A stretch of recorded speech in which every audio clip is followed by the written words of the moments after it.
Perang salib bukan hanya sejarah dalam agama Kristen saja, Islam juga menorehkan peranan dan kemenangan penting dalam perang salib.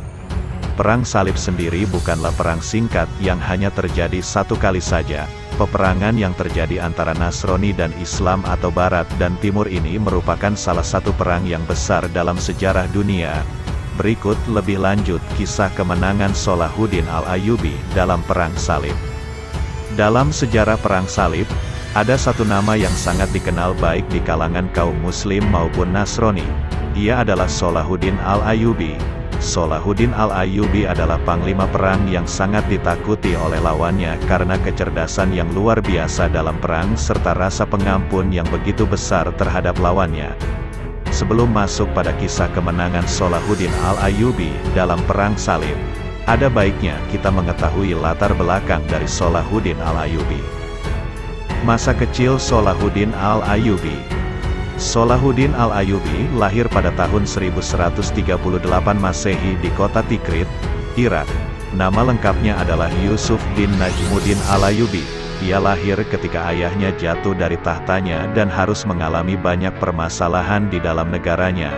Kelahiran Salahuddin ini pun membuatnya merasa dirugikan. Namun di saat itu muncul seseorang yang menasehatinya dengan berkata, "Engkau tidak pernah tahu. Bisa jadi anakmu ini akan menjadi seorang raja yang reputasinya sangat cemerlang." Salahuddin belajar teknik dan strategi perang sejak remaja. Ketika Salahuddin Al-Ayyubi menginjak usia remaja, ia sudah mempelajari banyak teknik dan strategi dalam peperangan dari ayahnya. Ia bahkan telah mengikuti ayahnya dalam pertempuran melawan tentara salib saat melakukan perebutan wilayah Damaskus. Paman Salahuddin, Nuruddin Mahmud, melihat adanya peluang untuk menaklukkan Daulah Fatimiyah sebagai jalan untuk membebaskan wilayah Yerusalem dari tangan pasukan salib. Ia pun kemudian memerintahkan Salahuddin Al-Ayyubi untuk melakukan penyerangan tersebut. Diangkat jadi menteri di Mesir. Ia juga mengirimkan pasukan bantuan yang dipimpin oleh Asaduddin Syirkuh. Berkat pasukan bantuan yang datang tepat waktu, pasukan salib pun terpaksa mundur ketakutan. Dengan mudah wilayah tersebut dikuasai pasukan Muslim. Berkat kemenangan ini, Salahuddin Al-Ayyubi diangkat menjadi menteri di Mesir. Meskipun ia hanya menjabat selama 2 bulan di Mesir, tapi ia berhasil merubah Mesir menjadi wilayah yang sesuai dengan wajah Islam yang sebenarnya kembali. Seluruh sekolah Syiah yang ada di Mesir diubah menjadi tempat pendidikan dengan mazhab Ahlus Sunnah wal Jamaah. Peninggalan inilah yang dapat kita rasakan hingga saat ini. Penaklukan Yerusalem. Salahuddin Al-Ayyubi bukanlah orang yang sembarangan dalam melakukan penyerangan. Ia benar-benar memperhatikan setiap detail yang akan dia lakukan untuk menaklukkan Yerusalem yang didiami oleh pasukan salib. Hal pertama yang ia lakukan adalah dengan membekali setiap orang keimanan dan ketakwaan yang kuat. Inilah mengapa ia berusaha menghapus ajaran Syiah dan menggantinya dengan akidah yang dibawa Rasulullah. Usahanya dalam menguatkan Islam dalam dada setiap prajurit yang akan ia bawa pun berhasil. Setiap prajurit yang ia miliki mempunyai keimanan yang luar biasa pada Allah.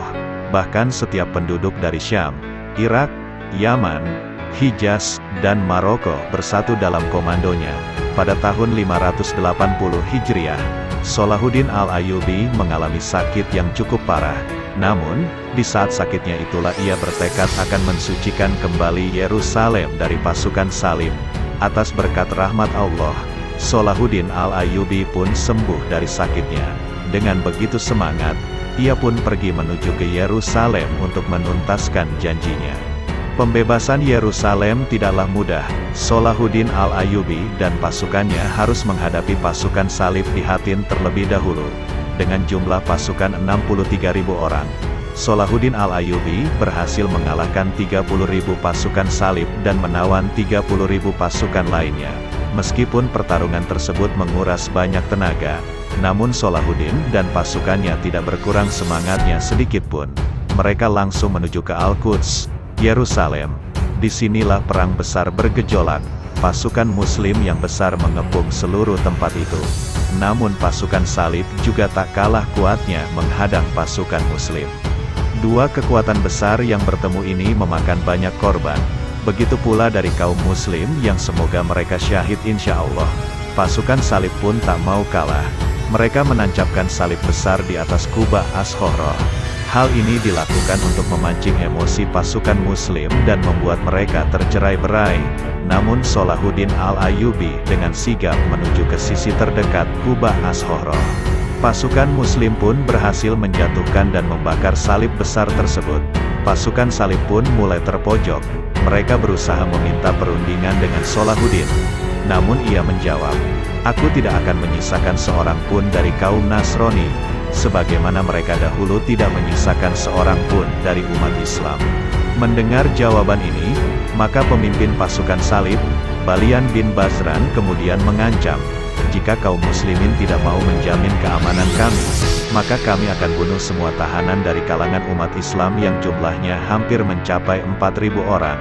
Kami juga akan membunuh anak-anak dan istri-istri kami, menghancurkan bangunan-bangunan, membakar harta benda, menghancurkan Quba Ash-Shohrah, membakar apapun yang bisa kami bakar, dan setelah itu kami akan hadapi kalian sampai darah penghabisan. Satu orang dari kami akan membunuh satu orang dari kalian. Kebaikan apalagi yang bisa engkau harapkan?" Mendengar ancaman ini, Salahuddin Al-Ayyubi kemudian membebaskan mereka dengan syarat membayar 10 dinar untuk laki-laki, 5 dinar untuk perempuan, dan 2 dinar untuk anak-anak. Maka tepat pada Jumat, 27 Rajab 583 Hijriah, Islam kembali ke Yerusalem. Salahuddin Al-Ayyubi kemudian membersihkan seluruh masjid dan bangunan lainnya dari salib serta berbagai najis dan kotoran agar kesucian kota itu kembali. Itulah kisah kemenangan Salahuddin Al-Ayyubi dalam perang salib dalam penaklukan Yerusalem. Semoga ada hikmah dan manfaat yang bisa diambil dari kisah ini.